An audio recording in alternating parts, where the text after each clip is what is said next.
गोरखा हित सर्वोपरि। सब्सक्राइब करें और गोरखा आवाज को मजबूत बनाएं। विराट जी, आपका तो नाम भी विराट और काम भी विराट। नमस्कार आप सर। दुबई में से आज समय निकाला और वहां तो ये खेल आपका बड़ा तनावपूर्ण रहता है, उसमें भी आपने और अपनी भागदौड़ भरी जिंदगी में अभी जो फिटनेस रूटीन फॉलो करते हैं, मैं जरूर चाहूंगा, देश भी जानना चाहेगा, क्योंकि नौजवान आपको, आपकी हर गतिविधि को देखता है, ये आपको कैसे मदद करता है? पहली बात तो बहुत बहुत धन्यवाद सर, यहाँ पे हम सबको बुलाने के लिए। सब लोगों ने फिट इंडिया मूवमेंट के बारे में बात करी और इसके फायदे, इसके लाभ हमको रोज अपनी डेली लाइफ में किसी ना किसी तरीके से दिखते हैं। सबने अपने एक्सपीरियंसेस बताए। मिलिंद जी ने भी बहुत अच्छी बातें रखी, बहुत इंस्पिरेशनल उनका भी काम रहा है, उनकी जर्नी रही है पिछले कुछ सालों में, मैंने भी बहुत ऑब्जर्व किया है।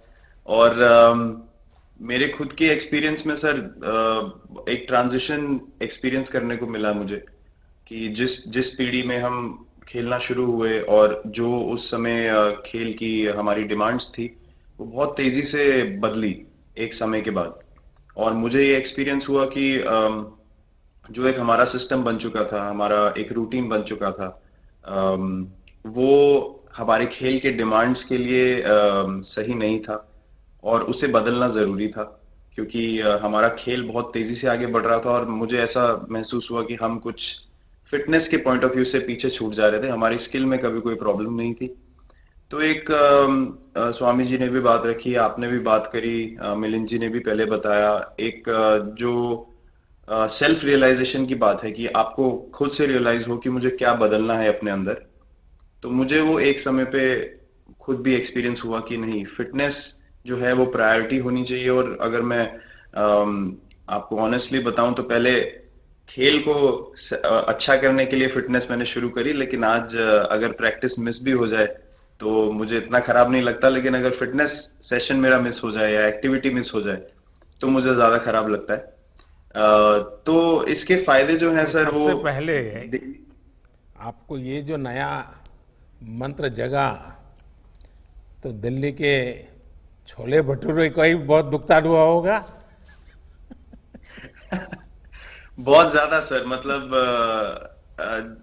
जो अभी हमने थोड़ी देर पहले बात करी कि हमारा जो नेटिव डाइट है, एक जिस रीजन से हम आते हैं उसका जो हम वो खाते हैं, उससे मैंने कभी एक्सपीरियंस नहीं किया कि हेल्थ इश्यूज हुए हो या किसी को कोई बीमारियों का सामना करना पड़ा हो। मेरी खुद के एक्सपीरियंस में मेरी नानी, मैंने बहुत समय तक देखा, इतनी ज्यादा उम्र में भी उनकी हेल्थ हमेशा ठीक रही, हमेशा उन्होंने घर का सिंपल खाना खाया। तो मैं जब पला बड़ा तो शहरी खाना, मतलब बहुत ज्यादा बाहर का खाना होता था, खेलने कूदने जाते थे तो आते जाते बहुत सारी चीजें ऐसी खा ली कि जो हेल्थ पॉइंट ऑफ व्यू से अच्छी नहीं है। तो डाइट का भी एक बहुत बड़ा कंट्रीब्यूशन था, जो डिसिप्लिन नहीं था। तो वो फिटनेस, फिजिकल फिटनेस और डाइट दोनों चेंज करना पड़ा सर। उसकी वजह से ही चेंजेस आने शुरू हुए। और मैं इस चीज से इसलिए रिलेट कर पाता हूँ क्योंकि जैसे हमारे खेल में चेंजेस आए, आज की लाइफ की भी डिमांड्स बहुत ज्यादा हो गई हैं, बहुत हेक्टिक हो गई है लाइफ। तो अगर हम अपनी फिटनेस को उस पेस के साथ नहीं रखेंगे, सिंक में नहीं रखेंगे, तो हम पीछे छूटते चले जाएंगे। तो अगर हम लोग अपनी फिटनेस को नहीं इंप्रूव करते तो हमारे खेल में भी आज हम बहुत पीछे छूटते चले जाते, क्योंकि आप सिर्फ अपनी स्किल पे डिपेंड नहीं कर सकते। आपका जो मेंटल स्ट्रेंथ है, वो आपका शरीर कितना तंदुरुस्त है और आपका दिमाग कितना तंदुरुस्त है, उस दोनों का एक कॉम्बिनेशन साथ में चलता है। तो अगर मेरा शरीर सपोर्ट नहीं कर रहा है जो मेरा दिमाग सोच रहा है, तो मैं जो करना चाहता हूं मैं नहीं कर पाऊंगा। तो मुझे आपके ये छोटे सामने छोटे कैलोरी चेंजेस। कम करने का भी तो चैलेंज रहता होगा और इतना बड़ा काम करने का भी चैलेंज रहता होगा, उसको कैसे हैंडल करते हैं?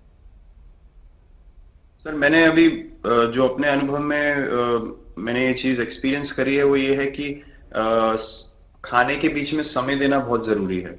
हम लोग बहुत बार खाते हैं और फिर बड़ी मील के बाद वो छोटा पोटा खाते चले जाते हैं पूरा दिन। तो वो जो हमारा सिस्टम है, उसको कहीं प्रोसेस करने का मौका ही नहीं मिलता खाने को, और रात तक हम खाते चले जाते हैं। तो मैं जब छोटा भी था तो 11:30 बजे डिनर हो रहा है, उसके बाद मीठा खा के एकदम सो गए, कुछ एक्टिविटी नहीं, कुछ उसके बाद वॉक नहीं। तो आई थिंक ये छोटी छोटी चीजें जो है जो बहुत मैटर करती हैं कि आप अपने अंदर के सिस्टम को भी कितना समय दे रहे हैं उस खाने को प्रोसेस करने के लिए जो आप खा रहे हैं।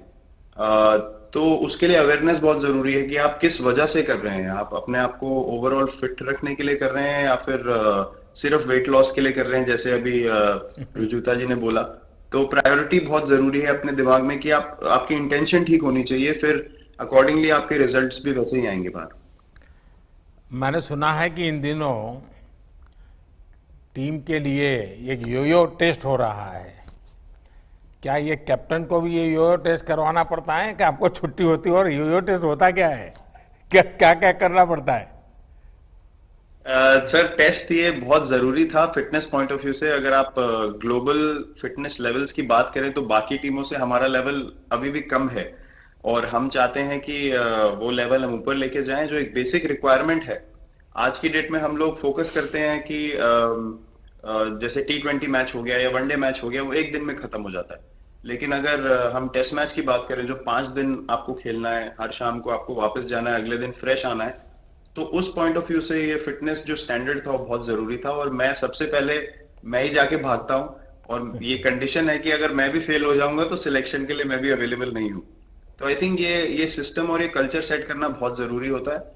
और उससे क्या होता है सर, ओवरऑल एक जो फिटनेस लेवल है टीम का बढ़ेगा। जैसे टेस्ट क्रिकेट में हमारा बहुत बार होता है कि आप थके हुए हैं, तीसरे दिन आके आपको, जैसे हमारे फास्ट बॉलर्स हैं आज की डेट में, वो दुनिया में सबसे ऊपर है, तो उनको अगर दूसरे तीसरे चौथे दिन आके वो एफर्ट डालना है फील्ड पे तो वो डाल सकते हैं। पहले क्या होता था, स्किल हमारे पास हमेशा से रही है, लेकिन शायद जो मैंने आपको बोला वो ट्रांजिशन मैंने जो एक्सपीरियंस किया, हम लोग वो जरूरी समय जो आता है जहाँ पे शरीर थक जाता है और टीम को आपकी जरूरत है, वहां पे परफॉर्मेंस जो है हमारी डिप हो जाती थी और दूसरी टीम जीत जाती थी। आज की डेट में हमारी फिटनेस की वजह से हम वो जरूरी समय में उस चीज को कैपिटलाइज कर पा रहे हैं और हमारे रिजल्ट्स उसी तरीके से आ रहे हैं। तो एक sir benchmark I think elite sports में होना जरूरी है, उससे एक फिटनेस विराट कल्चर जी, बना। मैं देख रहा हूं कि आपका टाइम मैनेजमेंट तो है ही है, लेकिन फिर भी आपकी एक्टिविटी इतनी नजर आती है ना, मैं भी कभी कभी फॉलो करता हूं। कभी थकान नहीं लगती क्या आपको? सर थकान अगर मैं ऑनेस्टली आपको बोलूं, थकान हर किसी को होती है। अगर आप फिजिकल एफर्ट करेंगे तो थकान होगी, लेकिन अगर आपका लाइफस्टाइल अच्छा है, अगर आप खा अच्छा रहे हैं, अगर आप फिटनेस रेगुलरली कर रहे हैं, आपकी रिकवरी अच्छी है, तो आपकी स्लीप अच्छी है, स्लीप पैटर्न्स अच्छे हैं, तो आपकी रिकवरी तेज होगी। तो अगर मैं थक रहा हूं और 1 मिनट में मैं दोबारा रेडी हो जा रहा हूं तो वो मेरा प्लस पॉइंट है।